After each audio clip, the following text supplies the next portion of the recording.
ইউসুফ আলাইহিস সালামকে কি করেছেন? মালিক ইবনে জার তুলে নিয়ে মিশরের বাজারে বিক্রি করেছেন, কিনে নিয়ে আসেন আজিজে মিশর।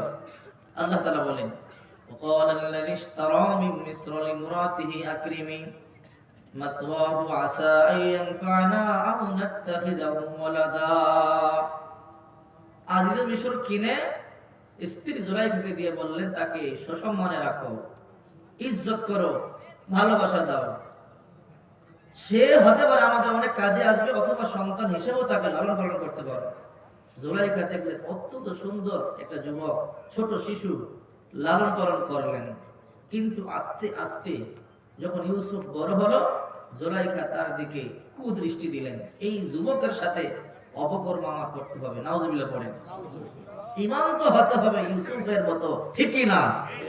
ইউসুফ আলাইহিস সালাম প্রকাশ্যে যখন আল্লাহকে ভয় করেছেন, একই ঘরে একই কামরায় সুন্দরী যুবতী, বিশ্ব সুন্দরী আহ্বান করেছে, আসো, কাক পক্ষীও টের পাবে না। ইউসুফ বলেছে, ইন্নী আখাফুল্লাহ, আমি আল্লাহর ভয় পাই, ঠিক কি না? ইউসুফ যখন বড় হলেন, জুলাইখার চিন্তা যে কোনো ভাবে ইউসুফ আলাইহিস সালামকে আমার ভাগে ফেলাতে হবে, অর্থাৎ ইউসুফের সাথে আমি আমার মনের চাহিদা মেটাবো। তাই জুলাইখা তার দাসীকে বললেন, কালিমামাকে বললেন, কালিমামা, ইউসুফকে ঢং বং যতই বোঝাই ইউসুফ বুঝতে চায় না। ইউসুফকে আমি যতই চেষ্টা করি আমার দিকে ভ্রুক্ষেপ করে না। এক কাজ করবা, কি কাজ? ওই গোপন কামরা ইউসুফকে নিয়ে যাবা, আমার কথা বলবা না। ইউসুফকে গোপন কামরায় নিয়ে যাওয়ার সময় এক একটা করে 7টা দরজা তালা বন্ধ করে দেবা। দেখবো ইউসুফ আমাকে অপকর্ম আমার সাথে না করে কি করে পারে। এই জন্য আল্লাহ তাআলা বলেন, ইন্নাল্লাযীনা ক্বালু রাব্বুনাল্লাহ, নিশ্চয় যারা এই কথার স্বীকৃতি দিয়েছো আমি তোমাদের রব, তুমাস্তাকামু, এরপরে যদি ইস্তেকামত থাকতে পারো। কেমন ইস্তেকামত? সূরা আহজাবে বলেন, মিনাল মুমিনিনা রিজালুন সাদাকু মা আহাদুল্লাহ আলাইহি ফামিনহুম মান কাদা নাহবাহু ওয়া মিনহুম মান ইয়ানতাজির ওয়া মা বাদদালু তাবদীলা। আল্লাহু আকবার। আল্লাহ বলেন, দুনিয়াতে এমন মানুষ আছে, এমন কিছু মুমিন আছে যারা একটার পর একটা মরবে, কাফন হবে, দাফন হবে, লাশ হবে, ফাঁসিতে ঝুলবে, এরপরও আল্লাহর সাথে যে ওয়াদা দিয়েছে সেই ওয়াদা থেকে চুল পরিমাণ নড়ে দাঁড়াবে না, ঠিক কি না? জুলাইখা বলল, হ্যাঁ কালিমামা। ইউসুফ ভিতরে ঢুকবে, দরজা তালা মেরে দিবে, বাহির থেকে তালা মেরে দিবে। একটা দরজা, দুইটা দরজা, 3টা, 4টা, 5টা, 6টা, 7টা দরজা তালা মেরে দিলেন। তালা মারার পরে জুলাইখা বললেন, কালিমামা পিছনের দরজা দিয়ে তুমি বের হয়ে যাও।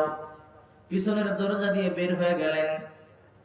এবার জুলাইখা দরজা বন্ধ, তালা বন্ধ। ইউসুফকে বললেন, ইউসুফ, বহুদিনের শখ, বহুদিনের আশা, স্বপ্ন আমার চোখের সামনে এত সুন্দর তুমি ঘুরতেছো, তোমার সাথে আমি রঙ্গ লীলায় ঢোক দিব, তোমার সাথে যৌন চাহিদা মেটাবো। ভাব ভঙ্গিমায় বহু বুঝালাম, বুঝার চেষ্টা করো নাই। আজকে স্পষ্ট বলি, এইখানে তোমাকে এনেছি একমাত্র আমার যৌন চাহিদা মেটানোর জন্য। নাউযুবিল্লাহ। ওয়ারাদাতুহু আল্লাতী হুয়া ফি বাইতিহা আন নাফসিহি ওয়া গাল্লাকাতিল আবওয়াবা ওয়া ক্বালাত হাইতা লাক ক্বালা মাআযাল্লাহ ইন্নাহু রাব্বী আহসানা মাথওয়ায়া। আল্লাহু আকবার। যেই মহিলার রুমে থাকতো ইউসুফ, অর্থাৎ যে জুলাইখার কাছে ইউসুফ লালিত পালিত হয়েছে, ওই মহিলা তাকে ফুসলিয়ে নিয়ে অগল্লাপাতিল আবওয়াব, দরজা সমূহ বন্ধ করে দিলেন। আর বললেন, ওয়াকালাত হাইতা লাক, আসো আমার কাছে আসো, আমার চাহিদা পূর্ণ করো। ইউসুফ দেখলেন জুলাইখা একটা একটা কাপড় খোলা শুরু করে দিয়েছে। কাপড় খুলে, ওড়না খুলে, প্রথমে মূর্তি ছিল জুলাইখার ঘরে, তারা তো মূর্তি পূজা করত। মূর্তির মাথাটা ঢাকলেন, মূর্তির চেহারা ডাকলেন। ইউসুফ বলল, কি করো তুমি? মূর্তির চেহারা ডাকতেছো আর তোমার কাপড় খুলতেছো। বল, এখন তোমার সাথে অপকর্ম করব, এই জন্য আমি তো এই মূর্তির পূজা করি, মূর্তি আমার রব, তাই মূর্তির চেহারা ঢেকে দিলাম। প্রভুর সামনে কি করে আমি অপকর্ম করি? ইউসুফ আলাইহিস সালাম বললেন, মূর্তি নামক প্রভুকে তো ভয় পাও, আর আমাকে তোমাকে যেই প্রভু বানিয়েছে আমি তো ওই প্রভুকে এর চাইতে কোটি গুণ বেশি ভয় পাই। আমি তোমার সাথে অপকর্ম করতে পারবো না। আল্লাহ আমারে হেফাজত করেন, আল্লাহ আমারে বাঁচান। জুলাইখা বলে এখানে কেউ তোমাকে বাঁচাতে পারবে না, 7টা দরজা বন্ধ, তুমি এখান থেকে বের হতে পারবে না। বহু বুঝালাম কিন্তু বুঝবার চেষ্টা কোনোদিন করো নাই। জুলাইখা একটা একটা কাপড় খুলতেছেন, ইউসুফ আলাইহিস সালামকে বললেন আসো। ইউসুফ বলে আল্লাহ আপনি আমারে বাঁচান, আপনি ছাড়া কেউ আমাকে বাঁচাতে পারবে না। আল্লাহ বললেন জিবরাইল যাও, আমার ইউসুফকে বলো ইলা নাহিয়াতিল বাব, দরজার দিকে দৌড় দিতে, আমি আল্লাহ দরজা খুলে দেব। সুবহানাল্লাহ বলে। আল্লাহ বলে হে গোলামের দল, প্রকাশ্যে গোপনে যে অবস্থায় থাকো আমাকে ভয় করবা, আমি আল্লাহ তোমাকে অবশ্যই সাহায্য করব। ইউসুফ আলাইহিস সালামকে বললেন জিবরাইল হে ইউসুফ দরজা থেকে দৌড়ান, ইলা নাহিয়াতিল বাব, দৌড় দিলেন দরজার দিকে। আল্লাহু আকবার। ইউসুফ দৌড় দিলেন। জিবরাইল বলে ওগো আল্লাহর নবী আপনি দৌড়ান। ইউসুফ বলে কি করে দৌড় দেব, দরজা বন্ধ। আল্লাহ বলেছেন দৌড় দেওয়ার মালিক আপনি, আর দরজা খুলে দেওয়ার মালিক আমার আল্লাহ। আপনার কাজ দৌড়ানো, খুলে দিবে আল্লাহ, আরে আপনার কাজ আগানো, রাস্তা প্রশস্ত করে দিবে মালিক, ঠিক কি না? দৌড় দিলেন, দরজা একটা একটা খুলে যাচ্ছে। জুলাইখা দেখলো হায় হায় এত মজবুত তালা খুলে গেল। বললো আজকে তো সুযোগ হাতছাড়া করা যাবে না। জুলাইখা পিছনে পিছনে দৌড়ালেন, যেতে যেতে ধরতে পারলেন না, কিন্তু 7ম দরজায় গিয়ে ইউসুফ আলাইহিস সালামের জামা পিছন দিক দিয়ে টান দিলেন। তারপরে জামা ছিঁড়ে গেল। দেখে জুলাইখার স্বামী আজিজে মিশর সামনে। আজিজে মিশর বলে কি অবস্থা, কি হলো, কোথায় গিয়েছো তোমরা, তোমাদের কি অবস্থা দেখছি কেন, কেউ কথা বলে না। জুলাইখা বলে ওগো আজিজে মিশর, দুধকলা দিয়ে সাপ পুষেছেন, যাকে সন্তান হিসেবে লালন পালন করতে বলেছেন, সেই আপনার বিবির ইজ্জত নষ্ট করতে চেয়েছে। ইউসুফ এখন মুখ খুললেন। ইউসুফ বলে না না, আমি আপনার বিবির ইজ্জত নষ্ট করতে যাই নাই, আপনার বিবি চেয়েছে, এই জন্য সব সময় মুখ বন্ধ নয়, মাঝে মাঝে প্রতিবাদ করা লাগে, ঠিক কি না? সব সময় যদি আপনি মুখ বন্ধ করে রাখেন তাহলে বুঝবে আপনার ভিতরে দুর্বলতা আছে, আরো চাপিয়ে দিবে, ঠিক কি না? ইউসুফ আলাইহিস সালাম বলেন না, নেভার, কখনো আমি এই কাজ করি নাই। জুলাইখা বলে না, করেছে। ইউসুফ বলতেছে ওগো আজিজে মিশর, না আমি করি নাই, আপনার বিবি আমাকে ডেকেছে। সাংঘর্ষিক। কিন্তু আজিজে মিশর বলতেছে তোমাদের সাক্ষী আছে কিনা বলো। জুলাইখা বলে আমার সাক্ষী হলো কালী মামা দেখেছে ইউসুফ আমাকে ফুসলিয়েছে, নাউজুবিল্লাহ বলেন। ইউসুফকে বলতেছে আজিজে মিশর তোমার কোনো সাক্ষী আসেনি। আল্লাহ জানিয়ে দিলেন ইউসুফ জুলাইখার খালাতো বোন জুলাইখার বাড়িতে বেড়াতে এসেছে, কোলে আছে 2 মাসের বাচ্চা কিসিল। তুমি বলো এই কিসিল আমার সাক্ষী, এই কিসিল বলে দিবে কে দোষী কে নির্দোষ। সুবহানাল্লাহ বলেন। এবার ইউসুফ বলেন হ্যাঁ আমার সাক্ষী আছে। কে তোমার সাক্ষী? বলে আমার সাক্ষী হলো জুলাইখার খালাতো বোন বেড়াতে এসেছে, কোলে 2 মাসের বাচ্চা কিসিল হলো আমার সাক্ষী, সে বলে দিবে কে দোষী। তাই নাকি? বলে হ্যাঁ। এই ছোট শিশু কি করে সাক্ষী দিতে পারে? ছোট শিশু তো কথা বলতে পারে না।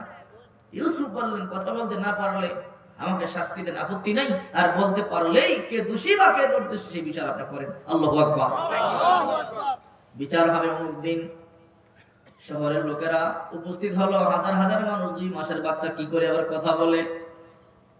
হাজার হাজার মানুষ উপস্থিত। এবার আজিজে মিশর বলে ইউসুফ তুমি তোমার শিশুকে বলো সাক্ষী দেওয়ার জন্য। ইউসুফ আলাইহিস সালাম কিসিলের মাথার মধ্যে হাত রেখে বললেন ইশহাদি বিল হক ইয়া কিসিল, হে কিসিল সত্য কথা বলে দাও, সত্য সাক্ষী দাও, কে দোষী কে নির্দোষী।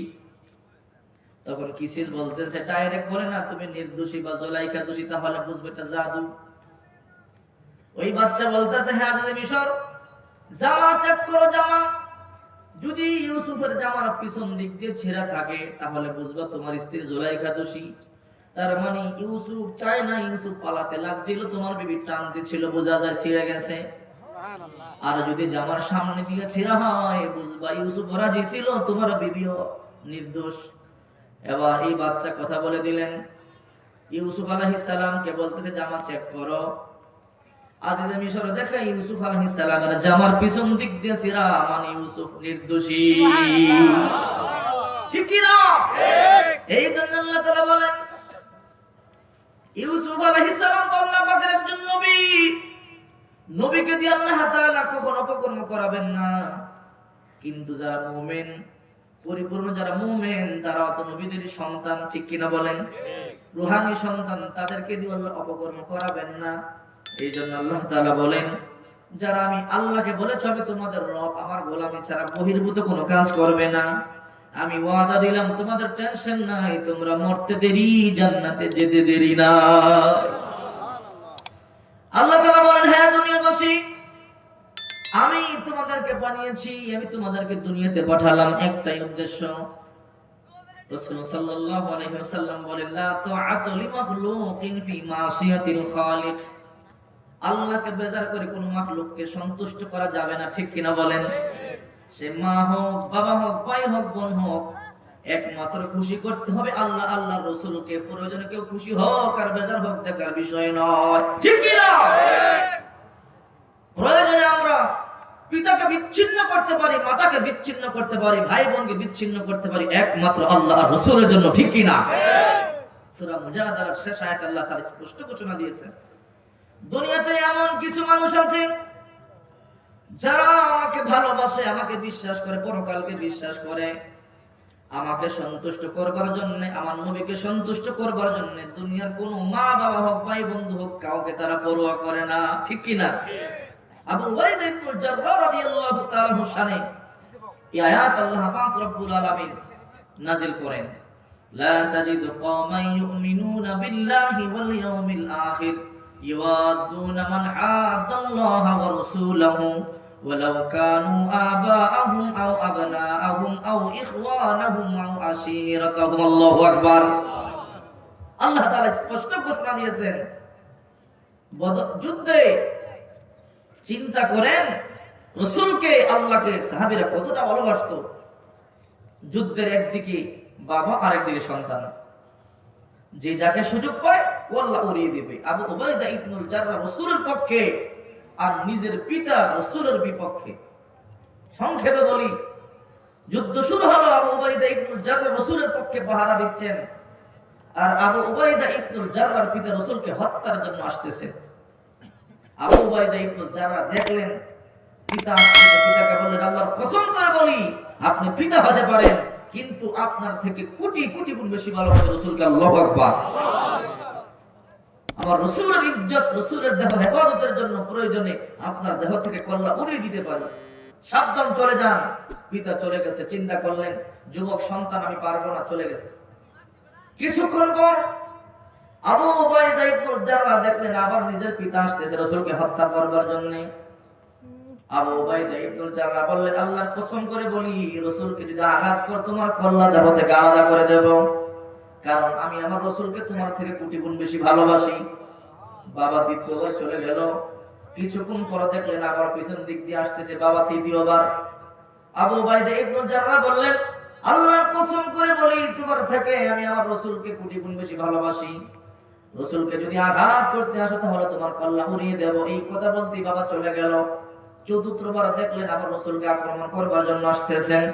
আবু উবাইদা ইবনুল জাররাহ দেরি করলেন না, কথা বললেন না, তরবারি নিয়ে বাবার, নিজের বাবার কল্লাটা দেহ থেকে আলাদা করে দিলেন। আল্লাহু আকবার।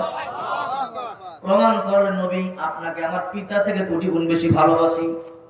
আল্লাহ তাআলা আয়াত নাযিল করলেন, লা তাজিদু কওমান ইউমিনুনা বিল্লাহি ওয়াল ইয়াউমিল আখির ইওয়াদুনা মান হাদাল্লাহা ওয়া রাসূলাহু ওয়ালাউ কানু আবাআহুম আও আবনাআহুম আও ইখওয়ানাহুম আও আশীরাতাহুম। সূরা মুজাদালার শেষ আয়াতে আল্লাহ তাআলা বলেন, হে নবী দুনিয়াতে এমন কিছু মুমিন দেখবেন যারা আমি আল্লাহকে বিশ্বাস করে, পরকালকে বিশ্বাস করে, আমি আল্লাহকে এতটাই ভালোবাসি, আপনাকে ভালোবাসে, প্রয়োজনে নিজের বাবা, নিজের ভাই, নিজের জ্ঞাতি গোষ্ঠীকে ত্যাগ করতে পারে, ঠিক কিনা বলেন? আমরা তো সেই মুসলমান, আল্লাহকে রাসূলকে খুশি করবার জন্য প্রয়োজনে পিতা মাতাকে পর্যন্ত আলাদা করতে পারি, ঠিক কিনা? আমরা কোরআনের বহির্ভূত চলতে পারবো না, কারণ অনুতুষ্টির জন্য কোরআনকে আমরা বিক্রি করতে পারবো না, ঠিক কিনা বলেন? আল্লাহ তাআলা বলেন, তোমাদেরকে আমি কোরআন দিয়েছি অন্ধকার থেকে তোমাদেরকে আলোর পথ দেখানোর জন্য, ঠিক কিনা বলেন? অথচ আজকে আমরা এই কোরআন বিক্রি করতেছি, কোরআন থেকে দূরে মন গড়া জিন্দগি আমরা কায়েম করতেছি, যার জন্য দিশেহারা হয়েছি, যার জন্য আলোর সন্ধান আমরা খুঁজে পাই না। ঠিক কি না? কোরআন হলো আল্লাহর কালাম, আর এই কোরআন হলো আমাদের জন্য আলো, হুদাল লিল মুত্তাকিন, মুত্তাকিনদের জন্য হেদায়েত, হেদায়েত মানে জান্নাতে ঢুকায় দিবে। আল্লাহু আকবার। দুনিয়াতে এমন মানুষ আছে, আল্লাহ তাআলা সূরা আহজাবের মধ্যে বলেন, দুনিয়াতে এমন মানুষ আছে কিয়ামত পর্যন্ত থাকবে, হাজারো ভণ্ডের ভিতরে, হাজারো দুর্নীতিবাজের ভিতরে, হাজারো গুনাহগারের ভিতরে আল্লাহ এমন কিছু মানুষ দিয়ে রেখেছেন যাদের জন্য এই পৃথিবীটা এখনো সুন্দর রয়েছে, যাদের জন্য এই এখনো আকাশ থেকে আল্লাহ তাআলা আলোর ব্যবস্থা করেছেন। ঠিক কিনা বলেন? আল্লাহ তাআলা বলেন, এদেরকে মারো, কাটো, যাই করো, কিন্তু এরা আমার দিন থেকে চুল পরিমাণ কোনোদিন নড়ে দাঁড়াবে না। ঠিক কিনা? এই জন্য আমরা বলি, হ্যাঁ দুনিয়াবাসী, বিশ্বনবী মুহাম্মদ রাসূলুল্লাহ সাল্লাল্লাহু আলাইহি ওয়াসাল্লাম বলেন, হে দুনিয়াবাসী তোমরা শোনো, তোমরা আল্লাহকে ছাড়া আর কারো গোলামি করবে না, একমাত্র আল্লাহর গোলামি করবে। আর আমার পথ মতে তোমরা যদি চলতে পারো, কোনো টেনশন নাই, কোনো ভয় নাই, আল্লাহ তাআলা আসমান থেকে তোমাদের জন্য রিজিকের ব্যবস্থা করে দিবে। দুনিয়াতে কি করব, কিভাবে চলবো, কি খাবো, চাকরি হবে কি হবে না, এই টেনশন করা লাগবে না। রিজিকের মালিক কে? রিজিক কে দেয়? নেক আমল করেন, মান আমিলা সালিহান মিন যাকারিন আও উনসা ওয়া হুয়া মুমিনুন ফাউলাইকা ইয়াদখুলুনাল জান্নাহ। অন্য আয়াতে বলেন, মান আমিলা সালিহান মিন যাকারিন আও উনসা ওয়া হুয়া মুমিনুন ফালানুহইয়ান্নাহু হায়াতান তাইয়্যিবা। যে সমস্ত নারী পুরুষ নেক আমল করবে, আল্লাহর গোলামি করবে, ভালো ভালো কাজ করবে, একটা সুন্দর জীবন গড়নের জন্য তোমার টেনশন করা লাগবে না। ফালানুহইয়ান্নাহু হায়াতান তাইয়্যিবা, আল্লাহ তাআলা তোমাকে একটা পবিত্র, সুন্দর, টেনশন মুক্ত একটা সুন্দর জীবন তোমাকে দিয়ে দিবে। কিভাবে চলবো, কি খাবো, ওই টেনশন করা লাগবে না। এই দায়িত্ব কে? আল্লাহ নিয়েছে। ঠিক কি না বলেন? এই জন্য বলি, কোরআন পড়েন, আল্লাহর হুকুম কোরআন পড়ে পড়ে মানেন, দেখবেন এই কোরআন আপনাকে আল্লাহর পথ দেখাবে। ঠিক কি না বলেন? বাস্তবে একটা ঘটনা বলে শোনেন। আমেরিকাতে একজন মুসলমানের একটা বাস্তব ঘটনা বলে, যা পুরো বিশ্বকে কাঁপিয়ে দিয়েছিল। আমেরিকার একটা সিটিতে কিছু মানুষ, কিছু মুসলমান, বিভিন্ন দেশের মানুষগুলো বসবাস করত। আমেরিকাতে কিন্তু আমাদের বাংলাদেশের মতো আশেপাশে মসজিদ নেই, বহু দূরে মসজিদ। তাই আমেরিকাতে একটা সিটির মধ্যে কিছু মুসলমান বসবাস করত, যুবকগুলো মিলে একটা মসজিদ বানিয়েছে। এই মসজিদের মধ্যে তারা একজন ইমাম সাহেব রেখেছে। বিকালবেলা কাজ থেকে এসে সবাই আনন্দ করে, ফুর্তি করে, একজন আরেকজনকে এটা খাওয়া সেটা খাওয়া, চা কফি পান করায়, আবার একসাথে নামাজ পড়ে, সেখানে মা নাই বাবা নাই, তাই সবাই মিলে মিশে আনন্দ করে। ঠিক কিনা বলেন? যারা প্রবাসে গিয়েছেন তারা বুঝবেন, প্রবাসের মানুষগুলো অত্যন্ত আন্তরিকতার সাথে থাকে, কারণ সেখানে কিন্তু গেতি গোষ্ঠী কেউ নাই। ঠিক কিনা? ওই যে যুবকগুলো বসবাস করত, ওই যুবকদের মধ্যে একটা পাকিস্তানি যুবক ছিল। পাকিস্তানি যুবকটা বড় ধার্মিক ছিল, নামাজ পড়তো 5 ওয়াক্ত বা জামাত 5 ওয়াক্ত নামাজ পড়তো, ইমাম সাহেবের পিছনে গিয়ে গিয়ে নামাজ পড়তো। কিন্তু হঠাৎ করে আসরের সময় ওই যুবককে বাবা যাচ্ছিল না। মাত্র কয়েকজন মানুষের মধ্যে তো একজন মানুষ না দেখলে তো বোঝা যায় কে নাই। আমাদের দেশের মতো তো শত শত মানুষ নেই, মাত্র 7-8-10 জন মানুষ নামাজ পড়তো। এর মধ্যে যুবকটা কোথায় চলে গেল? পাকিস্তানি যুবক। সবাই চিন্তা করতেছে যুবক কই। কেউ বললো হয়তো কোনো কাজে আটকা পড়েছে, হয়তো মাগরিবে আসবে। মাগরিবের সময় দেখা গেল যুবক নাই, চিন্তায় চিন্তিত হয়ে গেল, মনে হয় আসার সময় আসবে। এসার সময় হয়ে গেল, যুবক নাই, ফজর হলো, যুবক নাই। হায় হায়, যুবক কোথায় গেল? বড় খোঁজাখুঁজি করলো, কিন্তু যুবকের সন্ধান পাওয়া গেল না। 1 দিন 2 দিন 3 দিন চলে গেল, যুবককে খুঁজে পাওয়া গেল না। অথচ এই যুবকটা প্রতিদিন কোরআন তেলাওয়াত করতেন, এই যুবক সবার সাথে নামাজ পড়তেন ইমাম সাহেবের পিছনে বসে। কিন্তু আজকে যুবক নাই। 1 সপ্তাহ হয়ে গেল, যুবককে খুঁজে পাওয়া গেল না। 1 মাস হয়ে গেল, 2 মাস হয়ে গেল, 3 মাস চলে গেল, যুবক নাই। 1 বছর চলে গেল, যুবক নাই। 2 বছর চলে গেল, যুবকের কোনো সন্ধানই নাই। 3 বছর চলে গেল, যুবক নাই। দেখবেন আমাদের যখন পিতা মাতা মারা যায়, 1 দিন 2 দিন 3 দিন 1 বছর পরে আস্তে আস্তে আমরা ভুলে যাই। ঠিক কিনা বলেন? প্রথম দিনের যে অবস্থা দ্বিতীয় দিন থাকে না, দ্বিতীয় দিনের অবস্থা তৃতীয় দিন থাকে না, তৃতীয় দিনের অবস্থা 1 মাস পরে থাকে, আস্তে আস্তে নরমাল হয়ে যায়। 3 বছর পরে যুবকের কথা সবাই ভুলেই গেল, যুবক নাই। হঠাৎ করে 3 বছর পরে ফজরের নামাজের সময় যুবককে দেখা যায় নামাজ পড়তে আসছে মসজিদে। সুবহানাল্লাহ বলেন। ইমাম সাহেব দেখলেন যুবককে দেখা যায় পিছনের কাতারে নামাজ পড়তেছে। সালাম ফিরায় দেখলেন ওই যুবক 3 বছর পরে। কিন্তু সবার সামনে তো সরাসরি কথা বলা যায় না, আকার ইঙ্গিত ইশারায় বোঝালেন নামাজের পরে কথা বলবো আমার সাথে। নামাজ শেষ হলো, দোয়া শেষ হলো, যুবক ইমাম সাহেবের কাছে গেল। ওই যুবককে দেখে বন্ধুরা কয়েকদিন থেকে চিনে ফেললো, সবাই ঘেরাও করলো। ইমাম সাহেব বলল, বাবা তুমি এই 3 বছর কোথায় ছিলে, আমাদের কাছে কেন বলে যাও না, কি হয়েছিল তোমার বলো। ওই যুবক কান্না করে বলে, ইমাম সাহেব বড় দুঃখের কথা, বড় কষ্টে ছিলাম। 3টা বছর আলোর জগৎ থেকে অন্ধকার জগতে গিয়েছিলাম। আমি তো কুফরিতে লিপ্ত হয়ে গিয়েছিলাম। আপনাদের দোয়া আর ভালোবাসায় আল্লাহ তাআলা হেদায়েত দিয়ে আবার আপনার এই মসজিদে আমাকে নিয়ে আসছে।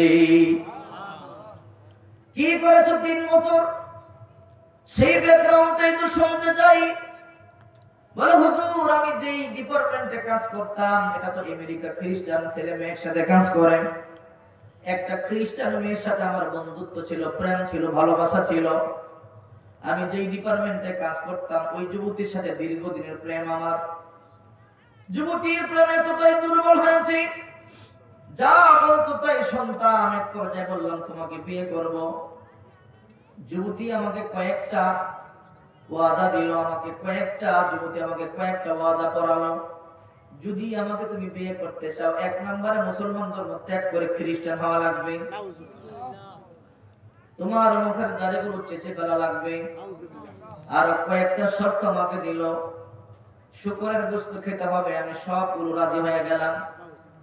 তারপরে আমি এতটাই মগ্ন হলাম, এতটাই পাগল হলাম, তার সমস্ত কথাগুলো আমি মেনে নিলাম। তখন ওই যুবতী আমাকে বিয়ে করতে রাজি হলো। ওই যুবতী এই যুবককে নিয়ে তখন বলতেছে, হুজুর আমাকে নিয়ে তার বাড়িতে গেল। বাড়িতে যাওয়ার পরে যখন তার ফ্যামিলির সবাই বসলো, আমাকে বলল, যুবক তুমি নাকি আমাদের মেয়েকে বড় ভালোবাসো। বললো, হ্যাঁ। আমাদের মেয়ে বলেছে তোমাকে খ্রিস্টান হতে হবে, রাজি কিনা বলো। হুজুর আমি বললাম, হ্যাঁ আমি রাজি, আপনাদের মেয়েকে বিয়ে করতে যা যা শর্ত দিবেন আমি রাজি। ঠিক আছে, আজ থেকে তুমি খ্রিস্টান ধর্ম গ্রহণ করো। বললো, হ্যাঁ করলাম। ইসলাম ধর্ম ছেড়ে দাও, দিলাম। আজ থেকে তোমার মোবাইল নাম্বার বন্ধ করে দাও, নতুন সিম ঢোকাও, মুসলমানদের সাথে কোনো সম্পর্ক নাই। হ্যাঁ, ইমেল জিমেল চেঞ্জ করে ফেলো, সব চেঞ্জ করে ফেললাম। তুমি যেই সিটিতে ছিলা সেই সিটিতে থাকতে পারবা না, আমাদের মেয়েকে নিয়ে অন্য সিটিতে চলে যাও। সব কথা রাজি হয়ে গেলাম, খ্রিস্টান হলাম। আমাকে বললো, যাও বাড়িতে যাও, গিয়ে তোমার সমস্ত কাপড় চোপড় গুলো নিয়ে আসো। এই এলাকা থেকে চিরদিনের জন্য তুমি চলে যাবা, কারোর সাথে কোনো কন্ট্রাক্ট করবা না। হুজুর এতটাই আমি তার প্রতি আসক্ত হয়েছি, তাই আমি ঘরে আসলাম। কাপড় চোপড় গুলো যখন আমার লাগেজের মধ্যে ঢোকাচ্ছিলাম, আমি আমার কোরআন শরীফটা আমার ঘরের দরজার সামনে তাকের মধ্যে রেখেছিলাম। আমি যখন ঘরে ঢুকে কোরআনটা দেখতাম, ঘর থেকে যখন বের হয়ে অফিসে যেতাম কোরআনটা দেখতাম, সকালবেলা কোরআন পড়তাম। আমি কোরআন প্রেমিক, আমি সবসময় কোরআন পড়ি, পাকিস্তানের মানুষ আমি। ব্যাগে যখন কাপড়গুলো পড়তেছিলাম, কাপড় পরে যখন বের হব, নজরে পড়ল কোরআন শরীফটা। তো চিন্তা করলাম, এত কিছু নিলাম, ছোট্ট কোরআন শরীফের কি জায়গা আমার লাগেজে হবে না? অনেক খ্রিস্টানদের ঘরে তো কোরআন শরীফ আছে দেখি, আবার অনেক মুসলমানের ঘরে বাইবেল আছে, খ্রিস্টানদের কিতাব তাও তো দেখি, ইনজিল আছে দেখি। এই জন্য চিন্তা করলাম কোরআনটাও নিয়ে নেই। ব্যাগের মধ্যে কোরআনটা ঢুকালাম, সবগুলোর সাথে কোরআন নিয়ে চললাম। এই শহর ছেড়ে চলে গেলাম, চিরদিন আর কোনোদিন আসবো না। সুন্দরীর প্রেমে পড়ে গেলাম, সুন্দরীকে নিয়ে চলে গেলাম অন্য একটা স্টেটে, গিয়ে সেখানে বসবাস শুরু করে দিলাম। 1 বছর 2 বছর চলে গেল, কোনোদিন কোরআনটা আমি ধরি নাই। কোরআনটা এইরকম এইখানে থাকতে যে রকম উঁচু জায়গায় রেখেছি, সেখানে উঁচু জায়গায় রেখেছি। আমার স্ত্রী বলল, তুমি কি খ্রিস্টান হও নাই? হ্যাঁ। তাহলে কোরআন কেন আনলা? বললাম, তোমাদের অনেক খ্রিস্টানদের ঘরে তো কোরআন শরীফ আছে, তাই আমিও নিয়ে আসলাম।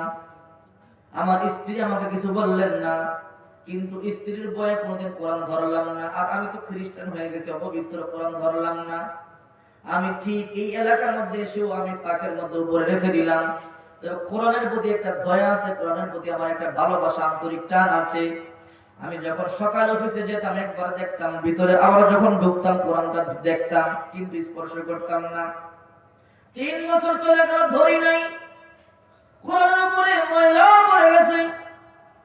3 বছর হলো, হুজুর একদিন অফিসে গেলাম, অফিস থেকে যখন করে ঢুকবো দেখি ওই তাকের মধ্যে, মাসার মধ্যে আর কোরআনটা নাই। কোরআনটা না দেখে আমার অন্তরে জ্বালা শুরু হয়ে গেল।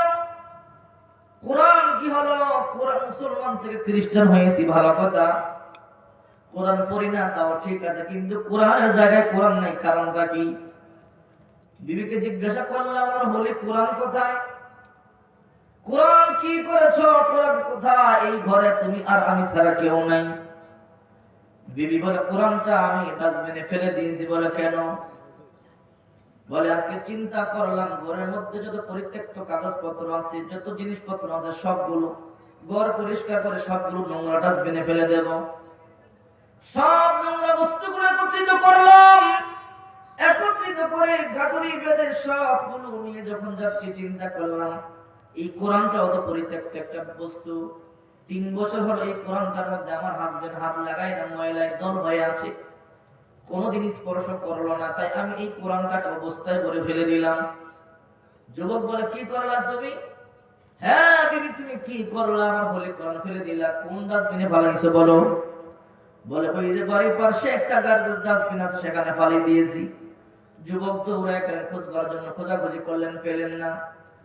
খুঁজতেছে, পেন নাই, মনে মনে জ্বালা, এতটাই নিকৃষ্ট হয়ে গেলাম, খ্রিস্টান হয়েছি ঠিকই, কিন্তু আল্লাহর কোরআনটা ডাস্টবিনে ফেলে দিয়েছে আমার জন্য, এটা তো আমি মানতে পারি না।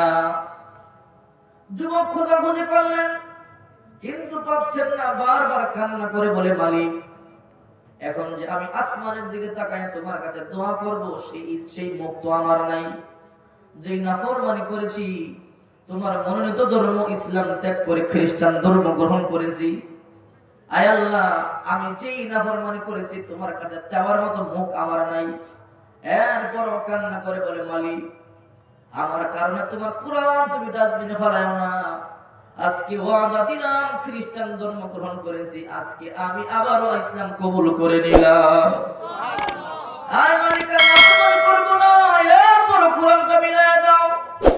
হুজুর যখন কান্না করলাম, বারবার দোয়া করলাম, আবার খোঁজাখুঁজি করলাম, দ্বিতীয়বার যখন ডাস্টবিনের মধ্যে নামলাম খুঁজবার জন্য, আল্লাহর কোরআনটা আমি পেয়ে গেছি। আল্লাহু আকবার। দেখি কোরআনের মধ্যে ময়লায় দল হয়ে আছে। জামা খুললাম, জামা খুলে কোরআনটা মুছলাম, মুছে বুকে জড়াইয়া চুমু খেলাম, ঘরে গেলাম। বিবি বলল, তুমি কি এখনো খ্রিস্টান ভালো মতো হতে পারো নাই? এখন কোরআনের প্রতি তোমার দরদ আছে, মহাব্বত আছে? বলে, বিবি, কিছুক্ষণ আগেও খ্রিস্টান ছিলাম ঠিকই, কিন্তু এখন আবার মুসলমান হয়ে গেলাম। খ্রিস্টান ধর্ম গ্রহণ করেছি, তাতে কি? কোরআন কেন ডাস্টবিনে ফেলাইলি? হ্যাঁ বিবি, বুঝতে পারি নাই, তোর অন্ধ ভালোবাসায় পাগল হয়ে ইসলাম ত্যাগ করে দিয়েছি। এখন তোরে আবার তালাক দিলাম, আমি এখন তোর সামনে আবার কালিমা গ্রহণ করে ইসলাম কবুল করে নিলাম। হুজুর, 3 বছর আমি অন্ধকার যুগে চলে গিয়েছিলাম, 3 বছর পরে আবার কোরআন নিয়ে আমি আপনার এই এলাকায় আসলাম। আল্লাহর কাছে বড় কান্না করলাম। রাত্রিবেলা যখন আসলাম, ফজরের আযান যখন হলো, তখন কোরআনটা বুকে নিয়ে এই মসজিদে ঢুকতেছে, আর চোখ দিয়ে পানি বের হচ্ছে। আর এই তো সেই মসজিদ, যেই মসজিদে 5 ওয়াক্ত নামাজ পড়তাম, কিন্তু 3টা বছর হলো যেই কপাল দিয়ে আল্লাহকে প্রতিদিন 5 বেলা সিজদা করি, আজকে 3টা বছর হলো এই কপালটা আল্লাহর কুদরতি কদমে একবার লাগালাম না। এই জন্য চিন্তা করি, নিজেকে বড় অপরাধী মনে হলো, তাই কলামটা মুখের মধ্যে জড়াইয়া মসজিদে 1 পা আগাই তো 1 পা পিছনে যাই।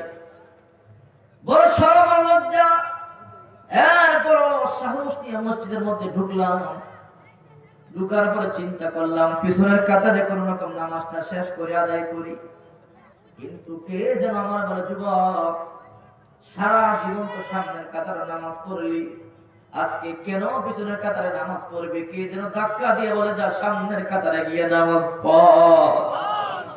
হুজুর, এই হলো আমার ইতিহাস। হুজুর তখন বললেন, যুবক, আল্লাহর কোরআন তোমার ভিতরে ছিল, যার কারণে কোরআনের নূরে তোমাকে আল্লাহ তাআলা আবার আলোকিত করে দিলেন। আল্লাহ তাআলা বলেন আলিফ লাম মিম যালিকাল কিতাব লা রাইবা ফি, এই কিতাব তো সেই কিতাব যার মধ্যে বিন্দু পরিমাণ সন্দেহ নাই। হুদাল লিল মুত্তাকিন, এই কিতাব হলো মুত্তাকিদের জন্য হেদায়েত, নূর, আলো।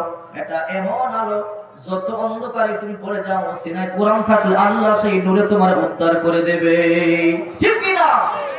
এই জন্য আল্লাহ তাআলা বলেন ইন্নাল্লাযীনা ক্বালু রাব্বুনাল্লাহ সুম্মা ইসতাকামু, নিশ্চয়ই যারা এই কথার স্বীকৃতি দিয়েছো আমি তোমাদের রব, সুম্মা ইসতাকামু, যদি ইস্তেকামত থাকতে পারো, আল্লাহ তাখাফু ওয়ালা তাহজানু, টেনশন নাই, ভয় নাই, ওয়া আবশিরু বিল জান্নাতিল্লাতী কুনতুম তুআদুন, মৃত্যুর সাথে সাথে জান্নাতে চলে যাবা। আল্লাহু আকবার। এই জন্য আল্লাহ তাআলা বলেন হে দুনিয়াবাসী, জাহান্নামের আযাব কিন্তু বড় ভয়ঙ্কর, জাহান্নামের আযাব কিন্তু বড় ভয়ঙ্কর। দুনিয়ার আগুন তো জাহান্নামের আগুনের তুলনায় মাত্র তেজ অনেক কম, হাজার হাজার কম। আল্লাহ তাআলা বলেন না আল্লাহিল মুকাদা আল্লাতী তাতলিউ আলাল আফিদা, দুনিয়ার আগুন যদি গায়ে লাগে পশম পড়ে, চামড়া পড়ে, আর জাহান্নামের আগুন লাগলে প্রথমে কলিজা পড়ে যায়, নাউযুবিল্লাহ পড়ে। এই জন্য আল্লাহ তাআলা বলেন হে দুনিয়াবাসী, রাস্তা দুইটা, ফারিকুম ফিল জান্নাতি ওয়া ফারিকুম ফিস সাইর, একটা জান্নাতের রাস্তা, একটা জাহান্নামের রাস্তা। কোন রাস্তায় গেলে জান্নাতে যাবা সেই রাস্তা তোমাদেরকে বলে দিয়েছি, আর কোন রাস্তায় গেলে জাহান্নামে যাবা সেই রাস্তা তোমাদেরকে বলে দিয়েছি। তবে জাহান্নামের আযাব বড় ভয়ঙ্কর, সহ্য করতে পারবে না। এই জন্য মাঝে মাঝে দুনিয়াতে কবরে জাহান্নামের আযাব দেখানো হয়, ঠিক কিনা বলেন? জাহান্নামের আগুন মাঝে মাঝে দেখা যায়। এই যে সিরাজগঞ্জের নিশানগিরির মালিক দেখেছেন আপনারা, কবরে রাখতেই আগুন ধরে গেছে, নাউযুবিল্লাহ বলেন। এরকম অনেক কবরে আছে, দেখা যায় বাস্তব আগুন জ্বলতেছে, সব দেখা যায়। একটা কথা মনে পড়ে গেছে, পাকিস্তানের তাবলীগ জামাতের আমির ডক্টর নূর আহমদ নূর, উনি বলেন, উনি নিজে বলেছেন যে আমরা জামাত নিয়ে যখন পাকিস্তানের 1965 যখন পাকিস্তান ডিভাইড হয়, তখন বললেন যে একটা বাস্তব ঘটনা দেখেছি। যখন ডক্টর নূর আহমদ নূর বলেন, আমরা যখন করাচিতে তাবলীগের দাওয়াত নিয়ে এক জায়গা থেকে অন্য জায়গায় গেলাম, আমরা তখন সবাইকে ডাকলাম, আসো তোমরা সবাই মসজিদে আসো, দাওয়াত দিলাম। তখন কিছু যুবককে পেলাম, যুবকরা বলল যে আপনারা যান, আমরা আজান হলে মসজিদে আসবো। তো ঠিকই যখন আজান হলো, যুবকগুলো তখন মসজিদের মধ্যে আসলেন। আসার পরে আমরা যুবকদেরকে তালিম দিলাম, এক পরে জাহান্নামের আযাবের কথা বলেন, আর আমি নিজে জাহান্নামের আগুন আযাব দেখেছি এবং জাহান্নামের আযাব এখনো ভোগ করতেছি। আল্লাহু আকবার। ডক্টর নূর আহমদ নূর বলেন, কি বলে, হ্যাঁ দেখেন, এই দেখেন আমার অবস্থা। তখন নিজের লুঙ্গিটা উপরে উঠালেন, হাঁটু পর্যন্ত দেখলেন, পায়ের মধ্যে গোশত নাই, শুধু হাড় দেখা যায়। বলে হুজুর কোমর পর্যন্ত কি অবস্থা? বলে কেন? তখন বললেন যে হুজুর 1965 যখন পাকিস্তান ডিভাইড হয়, তখন আমি ছিলাম একজন সোলজার, একজন সেনাবাহিনী। তখন আমার যে দায়িত্ব ছিল, অস্ত্রের গোডাউন পাহারা দেওয়ার জন্য একটা বাংকার করেছি আমরা, সেটা হলো পুরাতন কবরস্থানের পাশে করাচিতে। তো আমি সেখানে পাহারা দিচ্ছি। পাহারা দিতে গিয়ে দেখি পুরাতন একটা কবরের ভিতর থেকে কেমন খিটখিট আওয়াজ শোনা যায়। ডক্টর নূর আহমদ নূর বলেন, ওই যুবক বলতেছে হুজুর যখন দেখলাম কবর থেকে আওয়াজ আসতেছে, তখন বড় খোঁজাখুঁজি করলাম কোন কবর থেকে আওয়াজ দেখি, তো কিন্তু দেখতে পেলাম না। একটু সামনের দিকে গিয়ে দেখলাম একটা কবরের থেকে আওয়াজ আসতেছে, ছোট্ট একটা ছিদ্র দেখা যায়। চিন্তা করলাম মনে হয় কবর থেকে এই আওয়াজটা শোনা যাচ্ছে। তাই রাইফেলের বাট দিয়ে যখন একটু সুড়ঙ্গটা আর একটু বড় করলাম, দেখলাম ভিতরে দেখা যায় একটা মানুষের কঙ্কাল দেখা যায়, গোশত না, শুধু হাড়গুলো। ইঁদুরের মতো একটা প্রাণী, দেখতে ইঁদুরের মতো কিন্তু একটু বড়। ওই প্রাণীটাকে দেখলাম, ওই প্রাণীটা কামড়ে কামড়ে হাড়গুলো খাচ্ছে, ওই হাড়গুলো মরমর আওয়াজ হচ্ছে, ওই আওয়াজটাই আমি শুনতে পেয়েছি। তো চিন্তা করলাম আমার হাতে রাইফেল আছে, যেহেতু এই প্রাণীটা একটা মানুষের দেহ কাটকে মেরে ফেলি, তাই মারতে গেলাম, ওই প্রাণীটা উধাও হয়ে গেল। বলে হুজুর যখন দেখলাম প্রাণীটা উধাও হয়ে গেল, একটু দূরে চলে গেলাম, আমি চলে যাচ্ছি, কিছুক্ষণ পাহারা দিচ্ছি, কিছুক্ষণ পরে দেখি আবারও আওয়াজ শোনা যায়। চিন্তা করলাম মনে হয় এই কবর থেকে আওয়াজ, আবার গিয়ে দেখি ওই প্রাণীটা দেখা যায়, আবার ওই প্রাণীটা তাকে খাচ্ছে। তখন আবার রাইফেল দিয়ে এম করলাম তাকে আমি মারবো, কিন্তু দেখি ওই প্রাণীটা আবার উধাও হয়ে গেল। পাহারা দিচ্ছি, চলে গেলাম পাশেই, কিছুক্ষণ পরে দেখি আবার ওই প্রাণীটা। চিন্তা করলাম এইবার প্রাণীটাকে গুলি করেই দেব, কিন্তু যখন প্রাণীটাকে গুলি করতে গেলাম তখন দেখি প্রাণীটা বড় চোখ করে আমাকে আক্রমণ করবার জন্য আসতেছে, আমাকে যেন খেয়ে ফেলবে। আমার ভিতরে ভয়ের সঞ্চার হলো, মনে হয় তারে গুলি করলে অবস্থা ভালো হবে না। আমি এক পা পিছনে যাই তো ওই প্রাণীটা দুই পা পিছনে সামন দিকে আসে, আমাকে আক্রমণ করবে মনে হয়। অবস্থা দেখলাম বেগতিক, তাই টেনশন একটা দৌড় দিলাম, দেখি প্রাণীটা পিছনে পিছনে দৌড়ায়। চিন্তা করলাম তার থেকে কি করে বাঁচা যায়, বড় চেষ্টা করে করতে করতে দৌড় দিলাম, দেখি সামনে একটা পুকুর দেখা যায়। চিন্তা করলাম মনে হয় এই প্রাণীটা পানিতে পড়বে না, আমি পানিতে লাফ দিই, না হলে বাঁচা যাবে না। তখন আমি পুকুরের মধ্যে লাফ দিলাম। আমি পুকুরে লাফ দিয়ে এই পার থেকে ওই পারে যাব, পানি দিয়ে সাঁতরাইতেছি, আমার এই কোমর পর্যন্ত পানি। আমি যখন পুকুরের মাঝখানে আসলাম, চিন্তা করলাম পিছনে তাকায় দেখি তো প্রাণীটা আবার আসে কিনা। পিছনে তাকালাম, তাকায় দেখি প্রাণীটা ঠিকই তো পানিতে নামে না, দাঁড়িয়ে আছে কিনারায়। কিন্তু দেখলাম প্রাণীটা তার ঠোঁটটা পানির মধ্যে লাগিয়ে দিল, লাগিয়ে দেওয়ার সাথে সাথে পুরো পুকুরের পানির মধ্যে আগুন ধরে গেল। ছোট্ট একটা প্রাণী, ইঁদুরের থেকে একটু বড়, বেশি বড় নয়, ওই প্রাণীটা ঠোঁট লাগিয়ে দিল তো পুরো পুকুরটা যেন ভাত রান্না করলে যেমন পানি গরম হয়, ভাতের মার যেমন গরম হয়, পানিটা এমন গরম হয়ে গেল। আমার নাভি থেকে পায়ের পাতা পর্যন্ত পানিতে পুড়ে গেল। চিৎকার দিলাম বাঁচাও, কষ্ট করে কিনারে আসলাম, সবাই ধরে আমাকে ভরে নিল। পাকিস্তান সহ গোটা বিশ্বের সমস্ত বড় বড় ডাক্তাররা আমার চিকিৎসা করলো রাষ্ট্রীয়ভাবে। আমি ভালো হলাম না হুজুর। এই যে দেখেন আমার এই অবস্থা, এখনো দেখেন কবরের ওয়াজ আপনারা কোরআন পড়ে পড়ে বলেন, আমি নিজে দেখেছি এবং নিজে ভোগ করতেছি, ঠিক কি না? এই জন্য আল্লাহ তাআলা বলেন, হ্যাঁ দুনিয়াবাসী শোনো, তোমাদেরকে দুনিয়াতে বানিয়েছি বড় মহব্বত করে, গোটা পৃথিবীটা বানিয়েছি আমি হুকুম দিয়া, কিন্তু তোমাদের চেহারাটা হাত দিয়ে বানিয়েছি, হাত দিয়ে টিপে টিপে চেহারাটা বানিয়েছি। আমি চাইনি চেহারাটা জাহান্নামে জ্বলুক, আমি চাই তুমি জান্নাতে আসো, কারণ জাহান্নামের আযাব কিন্তু সহ্য করতে পারবা না। আর আমার হাত দিয়ে বানানো চেহারাটা আমি চাই না জাহান্নামে জ্বলুক গোলাম, কারণ আমার মা নাই, বাবা নাই, ছেলে নাই, মেয়ে নাই। তোমরা আমার আদরের গোলাম, 40 বছর 50 বছর গুনাহ করেছো, অপরাধ করেছো। আমি বলি না 40 বছর 50 বছর তওবা করো। গভীর রাতে ডাকার মতো একটা ডাক দিলে চোখের পানিগুলো ছেড়ে আমি আল্লাহ গোটা জিন্দেগীর গুনাহগুলো মাফ করে দেব। এই জন্য আজ থেকে ওয়াদা করব আর গুনাহ করব না, ঠিক কিনা বলেন? আল্লাহকে ভয় করব, প্রকাশ্যে যেমন গোপনেও তেমন। দিনের বেলা যেমন কারো মাল চুরি করি না, রাতের অন্ধকার জনগণের টাকা চুরি করব না, ঠিক কিনা বলেন? আল্লাহ আমাদেরকে হেদায়েত দান করেন, সবাই বলে আমিন। রাত্র 12টা, প্রায় 12:20 বাজে, আর সামনে যাব না। আজকের এই মাহফিলকে আল্লাহ তাআলা কবুল করেন। আজকের এই মাহফিলের ওসিলা এই এলাকাবাসী যারা কবরে চলে গেছে জান্নাত দান করেন, এবং যারা অর্থ দিয়ে শ্রম আর টাকা সুযোগ দিয়ে এত সুন্দর ইন্তজাম করেছেন, আল্লাহ তাআলা অর্থ কবুল করেন এবং প্রত্যেককে সমস্ত বালা মুসিবত থেকে হেফাজত করেন, সবাই বলে আমিন।